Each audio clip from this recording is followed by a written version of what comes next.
वक्त देश की राजधानी दिल्ली की सरकार में मुख्यमंत्री पद के नए चेहरे को लेकर चर्चा करेंगे, उससे आपको खबरदार भी करेंगे। लेकिन आपको यह भी बता दें कि आम आदमी पार्टी में बैठकों का दौर इस वक्त चल रहा है। अरविंद केजरीवाल के घर मनीष सिसोदिया और राघव चड्ढा की बैठक हुई और ये बैठक करीब 1 घंटे तक चली।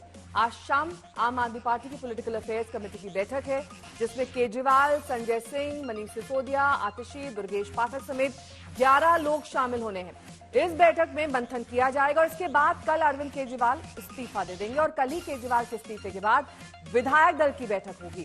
दूसरे दलों की तरह आम आदमी पार्टी के विधायक दल की बैठक में भी कहने को विधायकों की मंजूरी ली जाएगी, लेकिन दरअसल वो नाम वही होगा जिस पर हाईकमान यानी कि अरविंद केजरीवाल मंजूरी देंगे।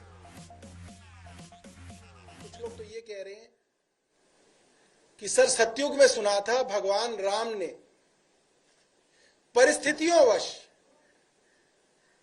राजगद्दी का त्याग किया था और 14 साल के वनवास पे चले गए थे। अयोध्या की सारी जनता रो रही थी, बिलख रही थी कि राम आप मत जाइए, आप इस सिंहासन पे बैठिए। मगर मर्यादा के कारण, परिस्थितियों के कारण राम उस सिंहासन को छोड़ के चले गए और 14 साल के वनवास पे रहे।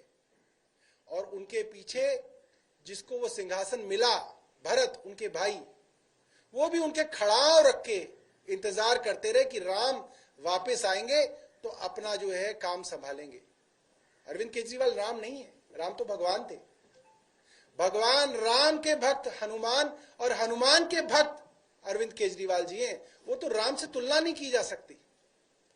मगर जिस मर्यादा के नाम पे सतयुग में भगवान राम ने अपना सिंहासन छोड़ा था, आज ऐसा उदाहरण दिख रहा है कि एक मर्यादा के नाम पे, एक नैतिकता के नाम पे, एक जनता के हाथ में अपनी पूरी की पूरी बागडोर देने के नाम पे अरविंद केजरीवाल ने इस्तीफा दिया है। मैं अग्नि परीक्षा के लिए अरविंद केजरीवाल को चुनौती देता हूं। क्या मतलब है अग्नि परीक्षा का? अग्नि परीक्षा का मतलब है सत्य का सामना करना। तो आओ आपके घर से शुरू करते हैं, खोलिए अपने राजमहल के दरवाजे और पहली अग्नि परीक्षा ये दीजिए कि दिल्ली के हर आदमी को बुलाइए कि आइए मेरा घर देखिए, वो ऐशगाह देखिए, वो राजमहल देखिए जिसमें अरविंद केजरीवाल मैं रहता हूँ। आप तो आम आदमी है ना, दिखाइए वो 8 करोड़ का मार्बल, इटालियन मार्बल जो आपने बिछाया है, दिखाइए वो 2 करोड़ का बिस्तर जिस पे आप सोते हैं, दिखाइए वो 8 लाख का पर्दा, दिखाइए वो कमोड 5-5 लाख के जो आपने लगवाए हैं। है हिम्मत दिखाने की? हो जाएगी अग्नि परीक्षा। आप जमानत पे छूटे, आप लोगों ने दुनिया भर के पटाखे चलाए, दीजिए अग्नि परीक्षा। जरा उन घरों में चलते हैं जो जल भराव के कारण वो 40 से 42 बच्चे जो मर गए, जिन घरों के चिराग बुझ गए हैं, उनके घरों में जाने की हिम्मत अरविंद केजरीवाल? करो अग्नि परीक्षा, और मेरे साथ, मैं चलता हूं आपके साथ। किराड़ी में वो छोटे छोटे बच्चे जो पानी में डूब के मर गए हैं, उनके घरों में जाने की हिम्मत? अरविंद केजरीवाल, अग्नि परीक्षा कहने और करने में बड़ा फर्क है। शराब के नशे में जिस युवा पीढ़ी को आपने धकेला, जिस माँ के बेटे ने शराब के नशे में उसकी दवाई के पैसे चोरी किए, जिस माँ का मंगलसूत्र बिका उस शराब के लिए, कौन सा मुख्यमंत्री एक पौवे के साथ दूसरा पौवा फ्री देता है? तुम हो वो भ्रष्टाचारी मुख्यमंत्री जिसने एक पूरी पीढ़ी को नशे में धकेलने का काम किया है। दो अग्नि परीक्षा, चलो उनके घर। पंकज जैन मेरे सहयोगी तमाम जानकारी के साथ जुड़ गए हैं। पंकज, देखिए एक बात तो तय है कि मुख्यमंत्री का नाम अरविंद केजरीवाल के मन में है और वो उस पर एक तरीके से तय कर चुके हैं। तो फिर ये कवायद पीएसी की और विधायक दल की बैठक बुलाई जाएगी, मनीष सिसोदिया, राघव चड्ढा के साथ मीटिंग की जा रही है, ये सब क्यों हो रहा है? ये प्रोसीजरल फॉर्मेलिटी है?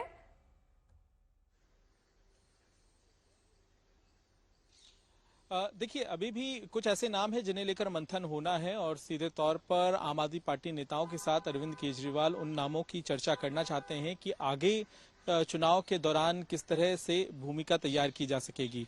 जाहिर है क्योंकि आने वाले दिनों में नए मुख्यमंत्री के सामने काफी बड़ी चुनौतियां होंगी, सरकार चलाने से लेकर और अहम जो योजनाएं हैं उनको लागू करवाने की। तो ऐसी स्थिति में किसी भी तरह की राजनीतिक दिक्कतों का सामना ना करना पड़े, बहुत ही फूक फूक के कदम यहाँ पे आम आदमी पार्टी सरकार रखना चाहती है और यही वजह है कि लगातार बैठकों का दौर चल रहा है। आज हमने देखा कि 1 घंटे से ज्यादा अरविंद केजरीवाल ने मुलाकात की, मनीष सिसोदिया, राघव चड्ढा भी वहां मौजूद थे और आज शाम को जो पॉलिटिकल अफेयर्स कमेटी की बैठक होगी उसमें भी एक मंथन किया जाएगा आम आदमी पार्टी नेताओं के द्वारा। कुछ पार्टी के नेता अरविंद केजरीवाल के घर पहुंचेंगे तो बाकी तमाम फोन के जरिए, इंटरनेट के माध्यम से भी इस मीटिंग में जुड़ने वाले हैं। तो सबकी नजर इस मीटिंग में है और उसके बाद ही ये तस्वीर साफ हो पाएगी कि आगे विधायक दल की बैठक में क्या कुछ रणनीति तैयार करनी है, क्योंकि इस्तीफा देंगे और इस्तीफे की मंजूरी के बाद ही ये विधायक दल की बैठक बुलाई जाएगी, ये भी कहीं ना कहीं जानकारी सामने आ रही है। ठीक है, बने रहे हमारे साथ। इस बीच कांग्रेस खुलकर भले ही केजरीवाल के उत्तराधिकारी, केजरीवाल के फैसले और दूसरे मामलों पर बोले,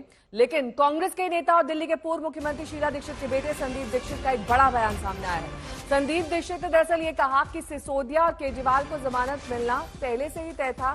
संदीप दीक्षित के मुताबिक मनीष सिसोदिया उन्होंने फोन पर बताया था कि हरियाणा चुनाव आ रहे हैं, इसलिए उन्हें जमानत मिली और केजरीवाल को भी जल्द छोड़ा जाएगा। संदीप दीक्षित केजरीवाल की जेल से छूटने को हरियाणा के चुनाव से जोड़कर दिखाते हैं।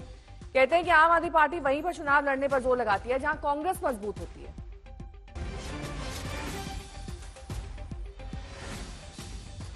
सिसोदिया जी जब छूटे, मैंने फोन किया, मैंने कहा क्या यार छोड़ दिया? तो कहने के भैया क्या करें, हरियाणा के चुनाव आ रहे हैं। और मैंने कहा वो दूसरे वाले, कहने का बस उनकी भी जरूरत है वहां। तो हमें तभी पता चल गया था 3-4 महीने पहले कि ये बेल सब होने वाली है। तो अब ये कोशिश तो करेंगे क्योंकि इनका पुराना तरीका रहा है। देखिए मैं आपसे राहुल जी पूछता हूं, जिन जिन प्रदेशों में, देखिए आप अपने आप को अगर सेल्फ रिस्पेक्टिंग नेशनल पार्टी कहते हैं तो पूरे हिंदुस्तान के 31-32 राज्य आपके टारगेट होने चाहिए। जहां कांग्रेस सत्ता में है या कांग्रेस मुख्य विपक्ष है, वहीं आप क्यों एक्टिव होते हैं? आप हिमाचल में हैं, आप उत्तराखंड में हैं, आप दिल्ली में हैं, आप हरियाणा में हैं, आप यूपी में क्यों नहीं है? आप बिहार में क्यों नहीं है? आप उड़ीसा क्यों नहीं जाते? आप बंगाल क्यों नहीं जाते? आप तमिलनाडु क्यों नहीं जाते? उन प्रदेशों में जहां कांग्रेस एक तरीके से उतनी शक्ति की पार्टी नहीं है, वहां तो शायद इनकी ब्रांचेस भी नहीं होंगी। तो ये तो सीधे दिखता है ना कि जहां जहां कांग्रेस है वहीं अपने आप को क्रियाशील रखते हैं। तो इनका टारगेट बीजेपी नहीं है। तो ये तो बात को दिखा देता है कि इनकी बड़ी राजनीति क्या है। और वो लगता है कि बेल की कंडीशन में कुछ सुप्रीम कोर्ट ने सेट की है, कुछ हो सकता है सत्ता वाली पार्टी ने सेट की होगी। तो ये लड़ेंगे 90 के 90। एक आदमी वहां पे बैठा था, वो बोला सर मुख्यमंत्री जी ने बहुत अच्छा किया कि जेल में रह के रिजाइन नहीं किया।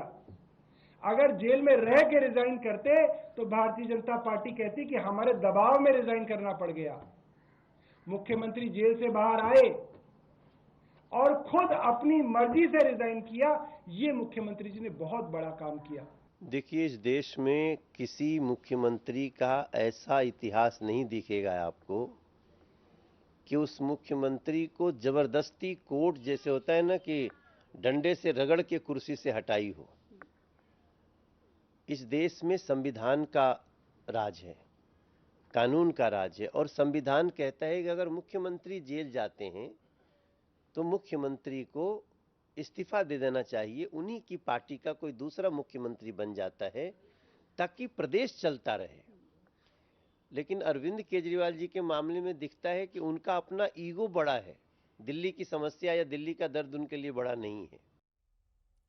पंकज जैन मेरे सहयोगी जुड़ गए हैं तमाम जानकारी के साथ। पंकज, बीजेपी तो ये आरोप लगा रही है कि अपने हित, अपने फायदे के लिए अरविंद केजरीवाल ने सब कुछ किया है। जेल के भीतर से उन्होंने नहीं इस्तीफा दिया, जेल के बाहर आकर दिया, फिर वो इस्तीफा 2 दिन बाद देंगे, उसके बाद नया मुख्यमंत्री तय होगा। ये सब कुछ स्ट्रैटेजाइज किया गया।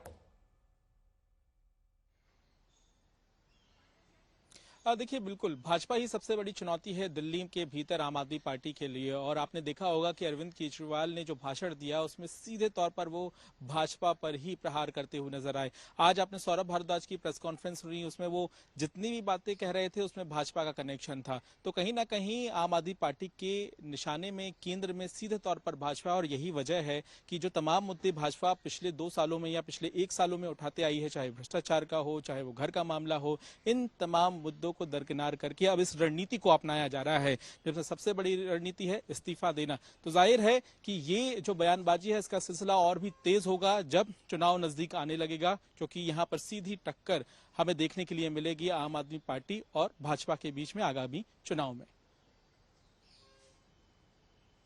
पंकज हमारे साथ लगातार जुड़े हुए हैं। पंकज, उधर कांग्रेस की ओर से आरोप लगाया जा रहा है कि जहां उनकी स्थिति मजबूत होती है, चुनाव आने वाले होते हैं, पहले मनीष सिसोदिया को रिलीज किया गया, उसके बाद अरविंद केजरीवाल को बेल दे दी गई। ये भी एक तरीके से प्लान था कि कैसे हरियाणा में अब आम आदमी पार्टी के प्रचार के लिए अरविंद केजरीवाल उतरेंगे तो कांग्रेस के ही वोट सबसे ज्यादा कटने वाले हैं। बिल्कुल, काफी चर्चा रही है इस बात की। और क्योंकि अरविंद केजरीवाल आने वाले दिनों में हरियाणा में प्रचार करने के लिए भी जाएंगे, जो स्टार प्रचारकों की लिस्ट जारी हुई है उसमें सबसे ऊपर अरविंद केजरीवाल का नाम है। पार्टी के तमाम नेता आज भी हरियाणा में एक कार्यकर्ताओं के साथ बड़ी बैठक कर रहे हैं। तो आने वाले दिनों में हमें देखने मिलेगा कि दिल्ली का चुनाव तो दूर है, लेकिन हरियाणा के चुनाव के लिए अलग अलग उम्मीदवारों का प्रचार अरविंद केजरीवाल करेंगे। और साथ ही जो गारंटियां हैं उनको भी दोबारा वहां पर रिलीज किया जाएगा। जो अरविंद केजरीवाल के नाम से गारंटियां दिल्ली में जारी की गई थी, वही अब हरियाणा में हमें देखने के लिए मिलेंगी। दूसरी तरफ अहम बात यह है कि जो दिल्ली प्रदेश कांग्रेस है वो भी दिल्ली विधानसभा के लिए अपनी तैयारियों को अंजाम दे चुकी है। पिछले दिनों हमने देखा कि तमाम जो मुद्दे थे आम आदमी पार्टी सरकार को घेरने के लिए, उन मुद्दों पर वो घेराव करते हुए नजर आई है। तो यहाँ पर देखना यह भी दिलचस्प होगा कि मामला त्रिकोणीय हो जाएगा, लेकिन इतना जरूर है कि कांग्रेस और भाजपा के निशाने पर आम आदमी पार्टी सरकार जरूर रहेगी जब दिल्ली विधानसभा चुनाव नजदीक आ जाएगा। बहुत बहुत शुक्रिया।